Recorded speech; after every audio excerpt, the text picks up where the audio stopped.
তো করছে, ঠিক না? না করে নাই? হ্যাঁ, অল্প দেখার বেশি দেখ, দিয়া তো দয়া করে, ঠিক না? হাত পাতলে 2 টাকা হইলেও তো দেয়, দয়া তো করছে।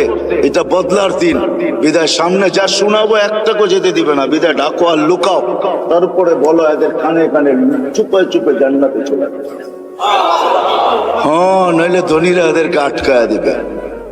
তো মেরে দোস্ত, চলে যেতে হবে, পরিচয় পরিচিতি, যেই ছোট্ট জীবনটাকে করা যাবে সে আল্লাহর কাছে স্থান পাবে, পরিচয় পাবে, পরিচিতি পাবে। আমি চোখে দেখা বলতেছি মেরে দোস্ত, কোন হাদিস তো পড়ে আগে পড়ছি, পরে চোখেও দেখছি, ওই কবর এখনো দুনিয়াতে রাখা আছে, যার থেকে এখনো সুগ্রাণ বাড়ে। এখনো আমি অ্যাড্রেস দেই, আপনি দেখা আসেন। দুনিয়ার কোন পারফিউম এখন আর আমার নাকে পারফিউম মনে হয় না। আপনাকে আমাকে দুনিয়ার দামি দামি পারফিউম দেখাইতে হবে না, আপনাকে আমি দিয়া দিব, পারফিউম নিয়ে ওইখানে ছিটাবেন, দেখ